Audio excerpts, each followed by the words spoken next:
오늘은 한국교회와 함께하는 70일 구국기도회 그 42번째 날입니다.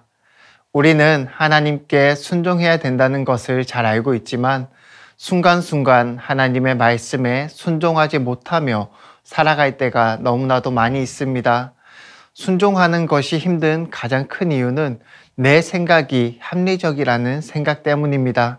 하나님의 말씀과 내 생각과 상충될 때 우리는 내 생각이 말이 되는 것 같아서 때로는 하나님의 생각과 내 생각 사이에 타협점을 찾기 때문에 하나님의 말씀에 순종하지 못할 때가 많이 있습니다.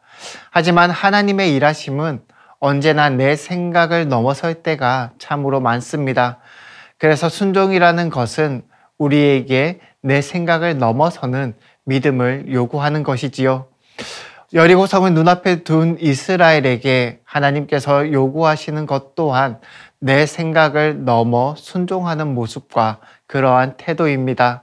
여호수아 6장에서 여리고라는 천혜의 요새를 앞두고 있는 이스라엘에게 하나님께서는 너희는 언약궤를 메고 제사장 7은 양각 나팔 7을 잡고 여호와의 궤 앞에 나아가라 라고 말씀하십니다.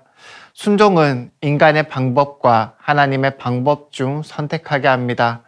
이것은 여리고성 전투가 우리에게 보여주는 메시지입니다. 한 성을 무너뜨리기 위해서는 많은 공병 도구와 무기 그리고 사람이 필요합니다.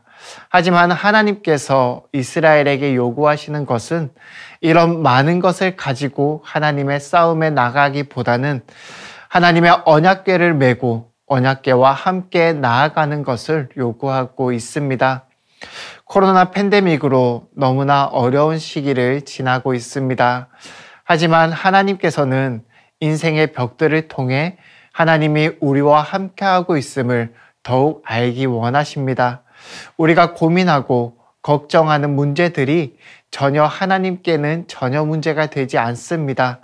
하나님께서는 홍해를 가르시는 것도 반석에서 물이 나오게 하시는 것도 넘실대는 요단강을 건너게 하시는 것들도 세상을 창조하시는 것도 전혀 문제가 되지 않습니다. 하나님께서 찾으시는 것은 내 생각보다 하나님의 말씀을 따라 순종하는 한 사람입니다. 하나님께 순종하며 기도할 때 하나님께서 일하실 것입니다. 순종과 기도함으로 하나님이 일하시는 우리 한국교회가 되기를 바랍니다. 그리고 오늘 이 자리에서 하나님의 말씀을 듣는 여러분이 바로 그 한 사람 되기를 간절한 마음으로 소망합니다. 사랑이 많으신 하나님 아버지, 우리의 생각과 우리의 이성으로 모든 것을 판단하지 않게 하시고 하나님께 기도함으로 순종하게 하여 주시옵소서. 한국교회와 이 나라를 하나님께 맡겨드립니다. 이스라엘의 순종을 통해 여리고를 무너뜨리신 하나님의 능력을 우리 가운데에도 보여주시옵소서. 하나님께서 도우시고 우리 한국교회 그리고 우리나라 대한민국을 이끌어 주시옵소서. 모든 것을 믿으며 예수님의 이름으로 기도드립니다. 아멘.